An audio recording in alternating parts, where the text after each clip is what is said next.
The windshield cracks, not from impact, from cold. A hairline fracture splits the glass diagonally, slow and deliberate, like ice claiming a pond. Vincent Russo watches it spread. He doesn't flinch.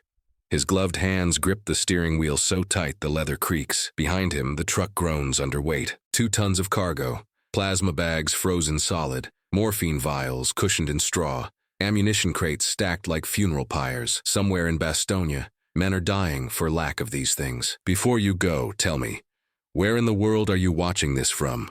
Drop your city or country in the comments. I want to know how far these forgotten stories are reaching. And if this story made you stop and think, even for a moment, hit that subscribe button. Somewhere ahead, maybe 5 miles, maybe 50, those men are waiting. Vinnie isn't sure where ahead is anymore. The headlights died 20 minutes ago. A stone, flung by a distant explosion, shattered the left lamp. The right flickered twice, then gave up. Now he drives by feel, by the faint glow of snow reflecting skeletal trees, by the memory of a road that may no longer exist. The Ardennes forest swallows sound, no birds, no wind through branches. Through, just the diesel growl of the GMC engine and the wet crunch of tires on ice. Vinnie leans forward, squinting through the cracked glass. Fog rolls across the road like smoke from a funeral pyre. He smells pine, cordite, burning oil. Then he hears it, a voice, faint, crackling. The radio mounted to his right spits static. He reaches for the dial, twists. Nothing, then Bastogne, starvation, ammunition. A pause, a breath, a surge of hope so sharp it hurts. 24 hours, static swallows the rest. Vinnie's hand freezes on the dial. He waits, 10 seconds. 20. The radio hisses like a dying animal, then silence. He exhales slowly, breath fogging inside the cab. The cold bites through his wool jacket, through his gloves, through his skin. 24 hours. He doesn't know what that means. 24 hours until reinforcements, until surrender, until the men in Bastogne run out of time. He shifts into second gear. The transmission grinds, reluctant. The truck lurches forward, slower now. The road narrows. Trees press closer, their branches forming a tunnel overhead. Snow falls through the gaps, swirling in the space where headlights should be. Vinnie's heart pounds against his ribs. He hasn't seen another vehicle in over an hour. No convoys, no patrols, no friendly faces. Just him, the truck, and a cargo that might already be too late. Then, movement, far ahead. Through the trees, a flicker of light. Vinnie kills the engine. Silence rushes in like water filling a grave. He sits motionless, barely breathing. His right hand drops to the holster on his hip. The Colt M1911 feels heavier than it should. He's never fired it in combat. He's driven through war, hauled through war, survived war by staying in motion. But now he's stopped, and stopping, he knows, is how you die. The light flickers again, closer, orange, like a campfire or a cigarette. German? American? He can't tell. Vinnie presses his forehead against the cold steering wheel. His breath comes in shallow bursts. He thinks of the Bronx, of his mother's kitchen, of the smell of bread baking on Sunday mornings, of the ice truck he drove before the war, weaving through narrow streets, carrying frozen blocks to tenements where families couldn't afford refrigerators. He thinks of the letter in his jacket pocket. The one his mother wrote 3 weeks ago, the one that says, "Come home safe. Don't be a hero, just come home." He looks at the cargo behind him, at the crates stacked tight, at the plasma bags dark as wine bottles in the dim light, at the morphine that could silence 100 screams. The light ahead vanishes. Vinnie waits. 1 minute, 2. Then, from somewhere deeper in the forest comes a sound that turns his blood to ice. Engines, heavy, diesel, multiple, tanks. He can't see them, can't tell how far, but the sound rolls through the trees like thunder before a storm. Low, steady, getting louder. Vinnie's hand moves to the ignition key. He could turn back, find another route, wait for daylight, wait for orders, wait for someone else to make this run. But the radio's last words echo in his skull. 24 hours. He turns the key. The engine coughs, sputters, roars back to life. He shifts into first gear. The truck rolls forward, slow and silent as a predator. No headlights. No noise except the crunch of snow beneath tires. The road curves left. Vinnie follows it blind. His eyes strain against the darkness. His hands ache from gripping the wheel. And somewhere behind him, or ahead, he can't tell anymore, the sound of those engines grows louder, closer, hunting. 3 days earlier, the world made sense. December 16th, 1944, 5:30 in the morning, Vinnie Russo stood in the motor pool at Neuchâtel, Belgium, drinking coffee that tasted like rust and disappointment. Around him, 24 GMC trucks idled in neat rows, engines coughing white exhaust into frozen air. Drivers stamped their feet. Mechanics checked tire pressure. Everything moved with the dull rhythm of routine. The war, everyone believed, was nearly over. Paris had been liberated in August. The Allies had pushed deep into France, Belgium, Luxembourg. Germany was retreating on every front. Some officers were already talking about Christmas at home. Then the forest exploded. 200,000 German soldiers, over 1,000 tanks. They came through the Ardennes under cover of fog and desperation. Hitler's final gamble to split the Allied line in two and drive west to Antwerp. If they succeeded, the entire American and British front would collapse. It was called Operation Wacht am Rhein, Watch on the Rhine. The Americans would call it the Battle of the Bulge. Within 12 hours, communication lines snapped like frozen wire. Roads were cut, villages overrun, entire regiments vanished into the snow. Maps printed a week earlier became useless. Supply depots were abandoned or destroyed. And in the center of the chaos, a small Belgian town called Bastogne became the hinge on which everything turned. Bastogne sat at the intersection of 7 roads. Whoever controlled it controlled movement through the Ardennes. The Germans knew it. So did the Americans. On December 18th, the 101st Airborne Division, paratroopers with no tanks, no heavy artillery, and barely enough ammunition, was ordered to hold the town at any cost. By December 19th, Bastogne was surrounded. Vinnie didn't understand the strategy. He understood cargo. He understood weight distribution and engine torque, and how to nurse a dying transmission through mud. He understood that when officers started burning maps to keep their hands warm, something had gone very wrong. That morning, December 22nd, he stood in a frozen supply tent reading a logistics report someone had left on a crate. The paper was damp, stained with coffee. The words were typed in neat columns. Status, Bastogne perimeter, ammunition, critical, EST in 48 hours remaining, medical supplies, exhausted. Surgeries conducted without anesthesia. Rations, 1/4 standard issue per man. Assessment, loss imminent within 72 hours without resupply. Vinnie read it twice. Then he folded the paper and put it in his pocket. Outside, the wind howled. Snow fell in thick curtains, the kind of snow that erased roads and buried hope. Somewhere above, clouds hung so low and heavy that air support was impossible. No planes, no drops, no relief. Inside the tent, Lieutenant David Marsh stood over a field map, tracing routes with a grease pencil. He was 26, but looked 40, dark circles under his eyes, jaw tight. He'd been awake for 2 days straight. Vinnie approached. "Sir, I can make a run." Marsh didn't look up. "Negative. I know the roads. The roads don't exist anymore, Russo." Marsh's voice was flat, exhausted. "Half of them are mined. The other half are crawling with Germans. We've lost 3 convoys in 2 days.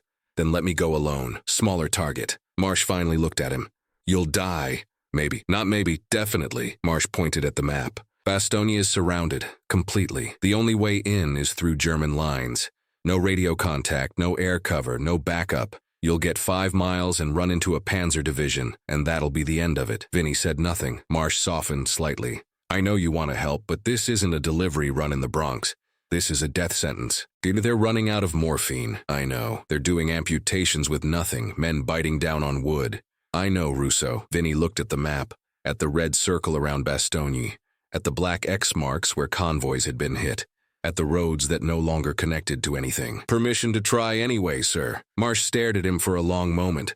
Then he shook his head. "Denied. That's an order." Vinnie nodded. He turned to leave. "Russo." He stopped. "You're a good driver, one of the best I've got. Don't throw that away on something that won't work." Vinnie didn't answer. He stepped out into the snow. An hour later, Vinnie sat in the cab of his truck, engine idling. He'd loaded it himself. Plasma, morphine, ammunition, rations, everything Bastogne needed and couldn't get. The motor pool was nearly empty. Most drivers were asleep or huddled around fires. No one noticed when Vinnie shifted into gear and rolled toward the gate. No one except Tommy Chen. The kid appeared out of nowhere, scrambling into the passenger seat before Vinnie could react. 19 years old, Chinese-American, 101st Airborne patch on his shoulder. He'd been separated from his unit during the initial German assault and had been stranded at Neufchâteau ever since. "Get out," Vinnie said. "No, this isn't authorized." Tommy pulled a battered compass from his jacket. "You'll need a navigator. I've got a map. Your map is from 1940. Half those roads are gone." Tommy tapped the compass. "I can read stars. Learned it in jump school. You want to find Bastogne in the dark, you need me." Vinnie stared at him. The kid's hands were shaking. From cold or fear, Vinnie couldn't tell. Maybe both. "If we get caught, you're going back to your unit. I'm taking the blame." Tommy grinned. It didn't reach his eyes. "Deal." Vinnie shifted into first gear. The truck rolled past the gate. No one stopped them. No one even looked. No. Behind them, Neufchâteau disappeared into the snow. Ahead, the road stretched into darkness. Somewhere in that darkness, Bastogne waited. And somewhere between here and there, the German army hunted. Vinnie reached into his jacket and touched the rosary his mother had given him. Small wooden beads, worn smooth. She'd made him promise one thing before he left for war: never stop helping people, no matter what. He pressed the accelerator. The truck surged forward into the storm. They drove in silence for the first hour. The road was narrow, hemmed in by frozen trees. Twice they passed burnt-out vehicles, American, German, impossible to tell. Once they saw a helmet half buried in snow. Vinnie didn't stop. Tommy kept his eyes on the compass. Every few minutes he'd point left or right, and Vinnie would adjust. No words, just gestures. Trust built in silence. Then the road split, 3 directions, no signs. Vinnie stopped. Tommy climbed out, looked at the sky. Clouds had thinned slightly. Through a gap, stars glittered like broken glass. He studied them, then pointed northeast. That way. Orion's belt puts Bastogne at 10 o'clock from here. Vinnie followed the line of Tommy's finger. The road looked darker than the others, narrower, less traveled. "You sure?" Tommy climbed back in. "No, but the other 2 lead south, and south is away." Vinnie took the northeast fork. 5 minutes later, they passed a fence. Barbed wire, torn and rusting. Vinnie slowed, staring at it. Something about the way it hung, loose and broken, made him uneasy. "Lot of broken things out here," he muttered. Tommy didn't respond. He was watching the tree line. That's when they heard it. A voice, distant, singing, German. Vinnie killed the engine. They sat frozen, listening. The singing grew louder, then stopped. Footsteps crunched through snow. Close. Too close. Tommy's hand moved to his rifle. Vinnie shook his head. Not yet. The footsteps passed, faded. Silence returned. Vinnie waited a full minute before restarting the engine. His hands were shaking now, not from cold. They rolled forward into the black. Vincent Russo learned to drive at 12, not legally, not with permission, but out of necessity, the way most things were learned in the Bronx during the Depression. His father, Antonio, drove an ice truck for Knickerbocker Ice Company, 6 days a week, 52 weeks a year, hauling frozen blocks up narrow staircases to tenements where families couldn't afford electric refrigerators. The work destroyed men, shoulders gave out, backs broke. By the time Vinnie was old enough to understand what his father did for a living, Antonio's hands were twisted claws that could barely hold a fork at dinner. One morning, Antonio couldn't get out of bed, pneumonia. The company sent a replacement driver who lasted 3 days before quitting. No replacement meant no paycheck. No paycheck meant eviction. So Vinnie climbed into the truck. He was too short to reach the pedals properly. He sat on a wooden crate and learned to feel the engine through the steering wheel, when the clutch caught, when the transmission was about to grind, when the brakes were fading because someone had overloaded the back. He learned the streets, every alley, every shortcut, every place where a cop might look the other way if you were just trying to feed your family. He learned that rules were written by people who'd never been cold or hungry or desperate. And he learned that sometimes the only way forward was the way no one else would take. By the time he was 15, Vinnie could parallel park a 2-ton truck in a space meant for a sedan. He could nurse a dying engine through 20 miles of city traffic. He could read a street the way other boys read comic books, understanding what every crack in the pavement meant, every sound in the distance, every shadow that didn't belong. His mother, Rosa, hated it. Every night she'd make him kneel beside her at the kitchen table, hands folded over the rosary she'd brought from Sicily. She'd pray in Italian and broken English, her voice soft but unyielding. "San Cristoforo, protect my boy. Keep him safe on the roads. Bring him home." Before he left for the war, she gave him the rosary, pressed it into his palm with both hands. "Promise me something, Vincent. Anything, Ma. Never stop helping people, no matter what, even when it's hard, especially when it's hard," he promised. The truck lurched over a frozen rut. Vinnie's shoulder slammed into the door. He cursed, steadied the wheel, kept moving. Beside him, Tommy Chen studied the compass by the faint glow of a covered flashlight. His breath came in short clouds. His face was pale, but his hands were steady. "How'd you end up in the Airborne?" Vinnie asked. "Small talk, anything to fill the silence." Tommy didn't look up. Wanted to jump out of planes. That's it? That's it. You're insane. Tommy smiled faintly. Yeah, probably. They drove in silence for another mile. The road narrowed further. Trees pressed so close their branches scraped the sides of the truck. A sound like fingernails on metal. Vinnie's hands ached. He'd been gripping the wheel for over 2 hours. His fingers were numb despite the gloves. He flexed them one at a time, trying to keep blood moving. You ever get lost before? Tommy asked. In the Bronx? All the time. How'd you find your way? Vinnie thought about it. You look for landmarks, water towers, church steeples. You listen to where the sound is coming from. Trains, factories, traffic. You feel which way the streets slope. And when all that fails, you pick a direction and commit. What if you pick wrong? Then you die, I guess. Vinnie glanced at him. Why? You worried? Tommy shrugged. Little bit. Good. Keeps you sharp. The road forked again. This time there were no stars visible. Just low clouds and falling snow. Tommy looked at the compass, then at the trees, then back at the compass. Left, he said. You sure? No. Vinnie turned left. The Bronx had taught him other things too. How to fix what broke. How to improvise when parts weren't available. How to make something work long enough to finish the job, even if it wouldn't last beyond that. Once, when he was 16, the ice truck's radiator cracked in the middle of July. No money for a mechanic, no time to wait. Vinnie pulled off the radiator, sealed the crack with bar soap and a strip of inner tube, and drove another 50 deliveries before the engine finally gave out. His father had watched him work in silence. When Vinnie finished, Antonio put a hand on his shoulder. It was the only time Vinnie could remember his father touching him with anything other than exhaustion. You got a gift, Vincent. You see how things fit together. Don't waste it. Vinnie didn't know if driving a truck through a frozen war zone counted as waste or gift. But he knew this. The men in Bastogne needed morphine more than they needed another corpse in the snow. And if there was even a chance he could get it to them, he had to try. Not because he wanted to be a hero, but because his mother had made him promise. And in the Bronx, you kept your promises, even the ones that might kill you. The transmission started slipping around the 3rd hour. Vinnie felt it before he heard it. A subtle loss of power, the engine revving without the truck accelerating. He downshifted, compensated, kept moving. But he knew what it meant. The cold was killing the truck the same way it killed men, slowly, inevitably. We got a problem, Tommy asked. Not yet, but soon, maybe. Tommy nodded. He didn't ask for details. Paratroopers, Vinnie figured, were used to jumping into situations they couldn't control. You either trusted the equipment or you didn't. Either way, you jumped. They passed another burnt-out vehicle. This one was German, a Kubelwagen overturned in a ditch. The doors hung open like broken wings, no bodies. Just empty seats and snow collecting inside. Vinnie slowed, studying it. Something about the way it sat bothered him. Too neat, too deliberate. Keep going, Tommy said quietly. Why?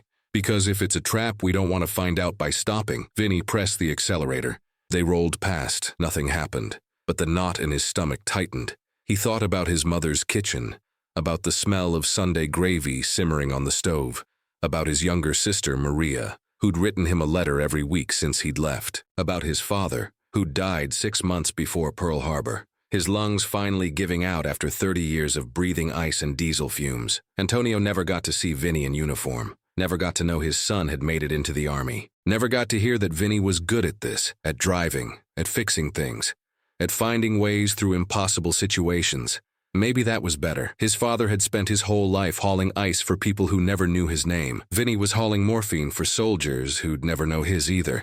But at least the morphine might save them. The road climbed. The truck groaned in 2nd gear. Vinnie could feel the transmission slipping worse now. He pressed harder on the accelerator. The engine roared. The truck barely moved. How much farther? He asked. Tommy checked the compass, looked at the sky.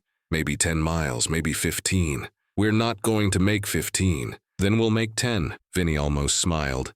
The kid had no idea how engines worked, but he understood commitment. That was enough. The rosary pressed against Vinnie's chest through his jacket. He could feel the beads, smooth, worn, familiar. Never stop helping people, he wouldn't, even if it killed him. The truck stopped, not slowly, not with warning. One moment they were moving, grinding forward in 2nd gear. The next, the engine revved high and angry while the wheels spun uselessly on ice. Vinnie pressed the accelerator. The engine screamed. The truck didn't move. He killed the ignition. Silence flooded in. Tommy looked at him. What just happened? Transmission's gone. Vinnie's voice was flat, empty. Can you fix it? Not here, not in this cold, not without parts.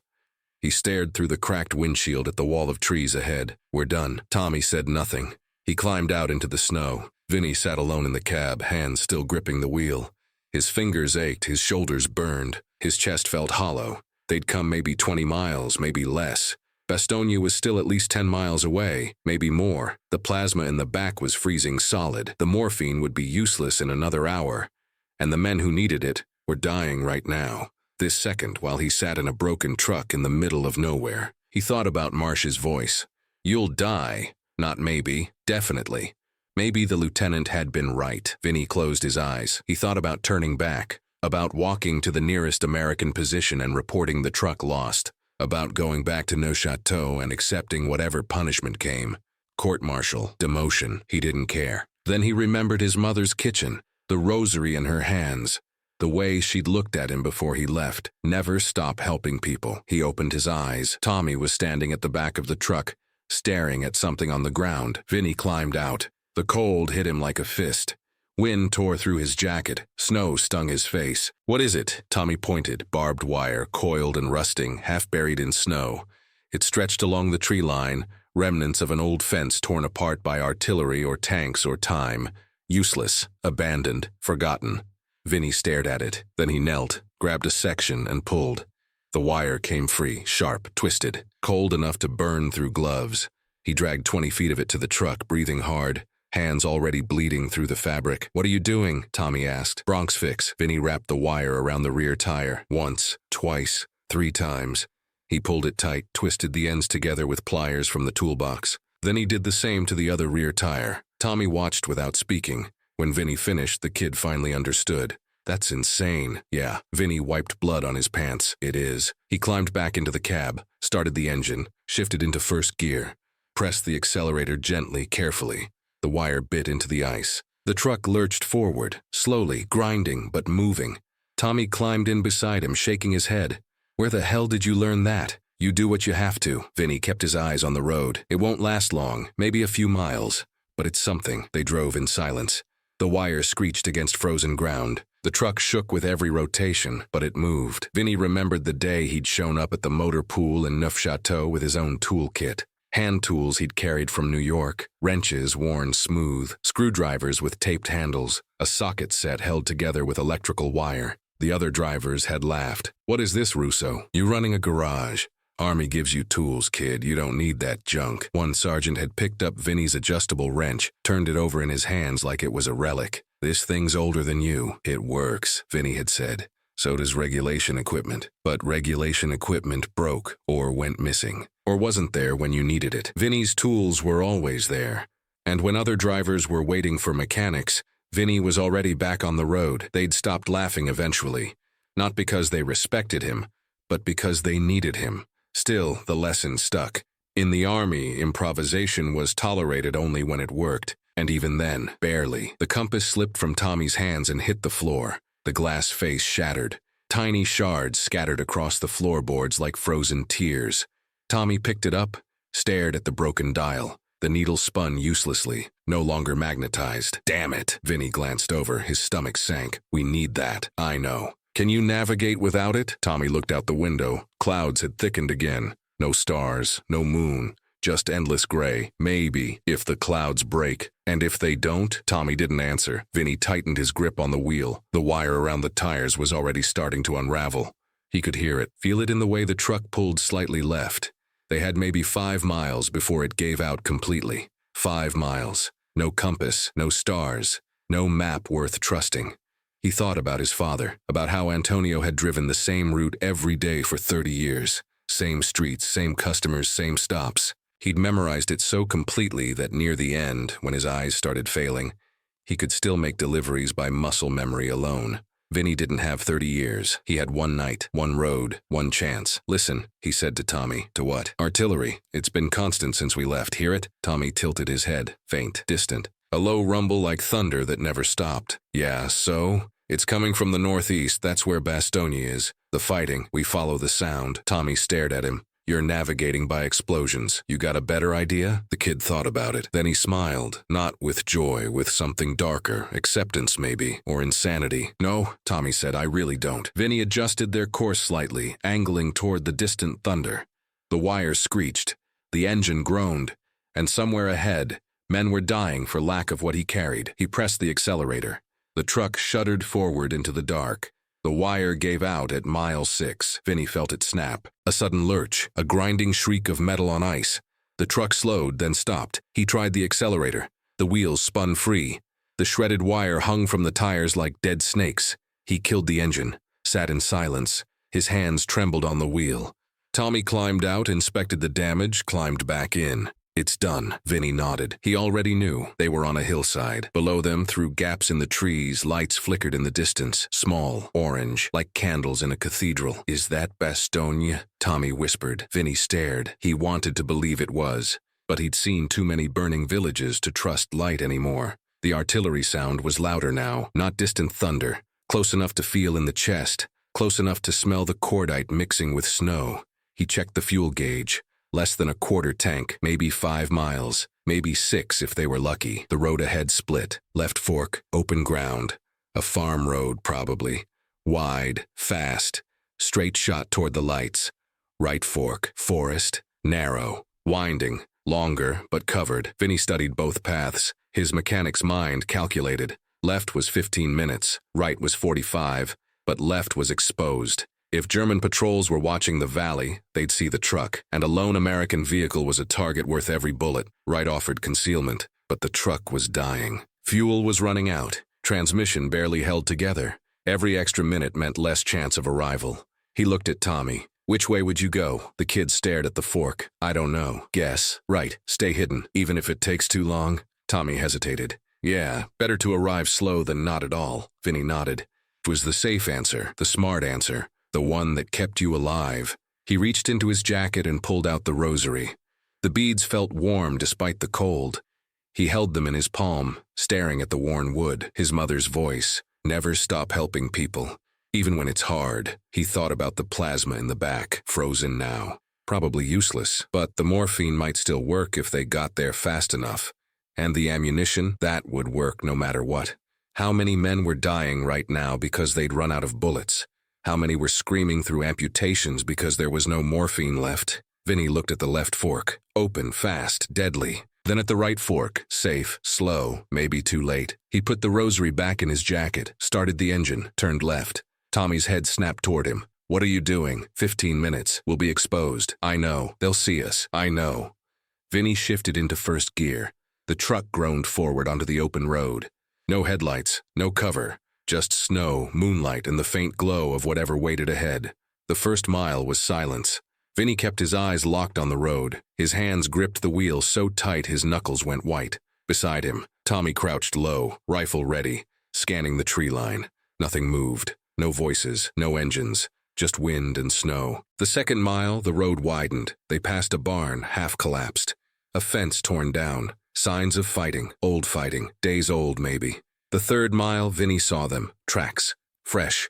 Tank treads cutting through snow. Leading east. Away from Bastogne. German tanks moving recently. Tommy saw them too. They're retreating or repositioning. Either way, they're not here. Vinnie didn't respond. He pressed the accelerator. The engine coughed but held. The lights ahead grew brighter. Fourth mile. The fuel gauge dropped below empty. The engine sputtered. Vinnie eased off the gas. Shifted to neutral. Let momentum carry them downhill. The truck rolled silently through the dark.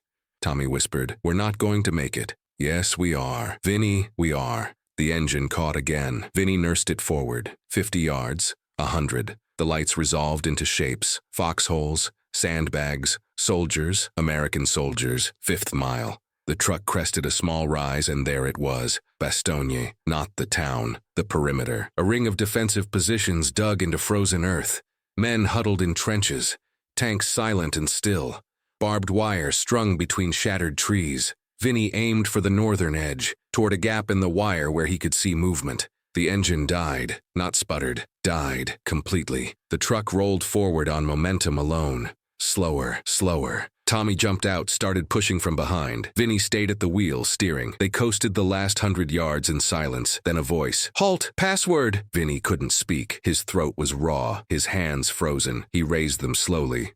A soldier emerged from a foxhole. Helmet, rifle, exhausted face. He stared at the truck, then at Vinnie. then at the cargo visible through the open back. "Where the hell did you come from?" Vinnie tried to answer. Nothing came out. He pointed at the crates. Medical supplies, ammunition, everything Bastogne needed and couldn't get. The soldier's eyes widened. He turned, shouted over his shoulder, "Sergeant! You need to see this." More men appeared. They swarmed the truck, pulling off crates, opening boxes, checking contents. Vinnie heard voices, disbelief, relief, cursing, laughter. Someone grabbed his arm. "Who authorized this delivery?" Vinnie shook his head. "No one. You came alone." He nodded. "Through German lines." Another nod. The soldier stared at him. Then he did something Vinnie didn't expect. He saluted. Vinnie climbed down from the cab. His legs buckled. Tommy caught him. They stood together in the snow, breathing hard, alive. Behind them, medics were already running with plasma, officers distributing ammunition. Someone shouted about morphine. Vinnie closed his eyes. He thought about his mother's kitchen, about the rosary, about the promise. He'd kept it, even when it was hard. They arrested him at dawn, not violently, not with anger, but with procedure. A sergeant appeared at the aid station where Vinnie had collapsed, tapped his shoulder and said quietly, "Sir, you need to come with me." Vinnie followed. His legs barely worked. Tommy tried to follow too, but a lieutenant stopped him. "Just Russo." They walked through the perimeter, past foxholes where men cleaned rifles with numb fingers, past medics treating wounded with plasma that hadn't existed 12 hours ago, past ammunition crates being distributed to positions that had been down to 3 rounds per rifle. No one spoke to Vinnie, but they watched. Everyone watched. He was brought to a damaged schoolhouse serving as battalion headquarters. Inside, Lieutenant Marsh stood beside a field desk, arms crossed. His face was unreadable. "Corporal Russo." Vinnie stood at attention, or tried to. He swayed slightly. "You disobeyed a direct order." "Yes, sir." "You took a vehicle without authorization." "Yes, sir." "You endangered yourself and one other soldier on a mission I explicitly denied." "Yes, sir." Marsh stared at him for a long moment. Then he looked down at a report on the desk. "Captain Weaver wants to speak with you." A man stepped forward, older, maybe 35, wearing a medic's armband stained with blood that wouldn't wash out. His eyes were hollow. His hands shook slightly. "Captain Hank Weaver, battalion surgeon." "Corporal, do you know what we were doing yesterday?" Vinnie shook his head. "Amputations without anesthesia. We ran out of morphine 3 days ago. We ran out of plasma 2 days ago. We were performing surgery with men biting down on leather belts. Some died from shock before we could finish." His voice cracked. "This morning, I operated on 6 men. All of them survived, because of what you brought." Silence filled the room. Weaver continued. "The ammunition you delivered went to 3rd Platoon. They were down to bayonets. Last night they held off a German probe using the rounds you hauled. 16 men came back. Without those bullets, none of them would have." Vinnie said nothing. He didn't know what to say. Marsh spoke again. "Technically, I should court-martial you. I understand, sir. But Captain Weaver has filed a report stating that your unauthorized action directly resulted in saving over 400 lives." Vinnie blinked. 400. He'd carried crates. He didn't save anyone. He just drove.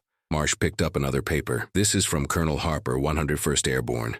He wants to know why we're holding up the man who broke the supply blockade." "I didn't break anything. You went when no one else would." Marsh's voice softened. "You went when I told you not to, and you were right." Vinnie stared at him. Marsh extended his hand. "You're not under arrest, Corporal. You're being promoted, Staff Sergeant, effective immediately." Vinnie didn't take the hand. He couldn't process the words. Weaver stepped closer. "I don't know what you believed when you left Neufchâteau, but you need to understand something. Every man I operated on this morning is alive because you refused to accept no for an answer. That's not disobedience. That's duty." Vinnie spent 2 more days in Bastogne before being rotated back to Neufchâteau. He never saw the men he saved, never heard their names, never received a medal. But on his last morning, a young private approached him near the motor pool. The kid couldn't have been older than 18. His left arm was bandaged. "You're Russo, right? The driver?" Vinnie nodded. "I just wanted to say." The kid's voice broke. "They used your morphine on me 2 days ago. I thought I was going to die, but I didn't, so thanks." The kid saluted, turned, and walked away before Vinnie could respond. The war ended 5 months later. Vinnie returned to the Bronx in July 1945. He didn't talk about Bastogne, didn't talk about the night run, didn't talk about any of it. He got a job driving delivery trucks, married a girl named Angela from his old neighborhood, had 3 kids, lived in a rent-controlled apartment on East 187th Street. On Sundays, his mother made gravy. The whole family gathered, and sometimes when Rosa set the table, she'd look at Vinnie and smile. She never asked about the war, but she knew. Somehow she knew he'd kept his promise. Vinnie died in 2003, heart attack, quick and painless. He was 79. At the funeral, a man in his 80s approached Vinnie's daughter. He introduced himself as Thomas Chen. He'd flown in from California. "Your father saved my life," he said simply. "I just wanted you to know." In 2008, the U.S. Army published an updated field manual on logistics and battlefield initiative. Buried in the appendix was a case study labeled Unauthorized Resupply Action, Bastogne Perimeter, December 1944. It detailed how a single driver, operating without orders, broke through enemy lines to deliver critical supplies during siege conditions. The report concluded, when standard protocols fail and lives are at immediate risk, field initiative is not insubordination. It is operational necessity. The manual didn't name Vinnie Russo, but it didn't need to. His lesson had become doctrine. Decades after Vinnie's death, his granddaughter found a letter tucked inside an old Bible. It was from Captain Hank Weaver, dated January 1945. "Dear Corporal Russo, I don't know if you'll ever read this, but I needed to write it anyway. What you did wasn't heroic because you broke rules. It was heroic because you understood something most men never learn. Sometimes the right thing and the authorized thing are not the same. You didn't deliver supplies that night. You delivered hope. And in war, hope is rarer than ammunition. 400 men went home because of you. They'll never know your name, but I will, and I'll make damn sure it's written down somewhere. Thank you. H. Weaver, Captain Medical Corps." The granddaughter donated the letter to the National Bible Museum. It sits in an archive now, alongside a faded map, a broken compass, and a photograph of a young man in a wool jacket standing beside a GMC truck. The plaque reads, "Sometimes saving the world means refusing to stop when everyone tells you to." Vincent Russo never wanted to be remembered. He wanted to finish the job. He wanted to help people. He wanted to keep a promise made in a kitchen in the Bronx to a mother who believed that kindness was stronger than fear. He wasn't a hero because he disobeyed orders. He was a hero because he understood when obedience would cost lives. There's a difference. And that difference, small as it seems, has saved more people than any medal ever could. If you were in that cab staring at two roads, one fast and fatal, one slow and safe, what would you choose? Would you follow the rules, or would you follow your conscience? Would you turn back when the engine dies, or would you push forward until there's nothing left? Because sometimes history doesn't need perfect soldiers. It just needs people who refuse to quit when it matters most. What would you do?